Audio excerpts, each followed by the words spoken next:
Philippiens 1,21 dit « Car pour moi, vivre, c'est Christ, et mourir m'est un gain ».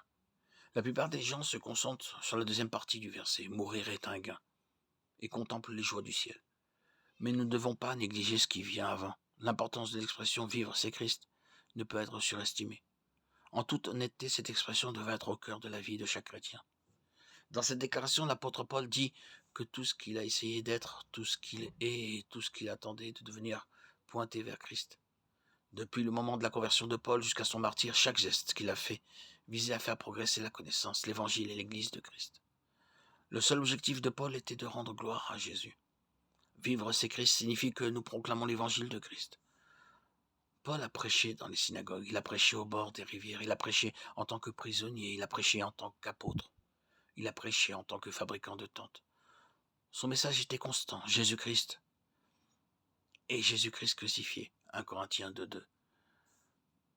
Car je n'ai pas eu la pensée de savoir parmi vous autre chose que Jésus-Christ et Jésus-Christ crucifié. Il a apporté le message du sacrifice de Christ aux rois, aux soldats, aux hommes d'État, aux prêtres et aux philosophes, aux juifs et aux non-juifs, aux hommes et aux femmes.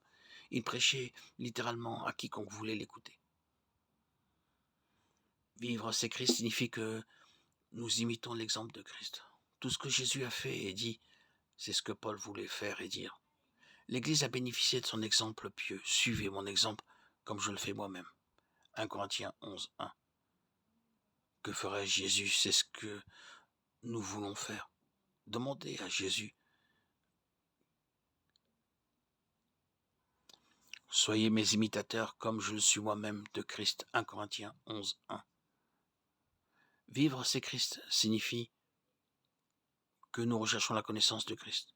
Nous voulons connaître Christ de mieux en mieux chaque jour. Il ne s'agit pas simplement d'un ensemble de faits sur Christ, mais de Christ lui-même.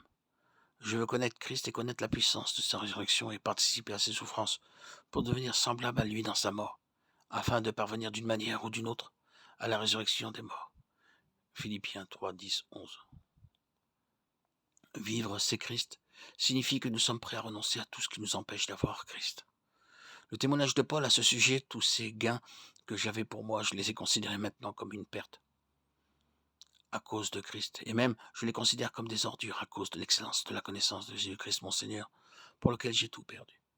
Mais je les considère comme des ordures afin de gagner Christ et d'être trouvé en lui. Philippiens 3, 7, 9.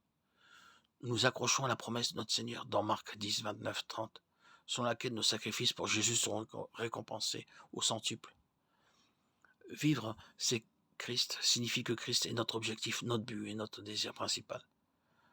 Le Christ est le point central de notre esprit, de notre cœur, de notre corps et de notre âme. Tout ce que nous le faisons pour la gloire du Christ. En parcourant la course qui nous est proposée, nous mettons de côté le péché et les distractions du monde qui nous encombrent, fixant les yeux sur Jésus. Hébreux 12, 1, 2. Il est notre vie. C'est pourquoi, puisque nous sommes environnés d'une si grande nuée de témoins, rejetons tout fardeau et le péché qui nous enveloppe si facilement et courons avec persévérance dans la carrière qui nous est ouverte.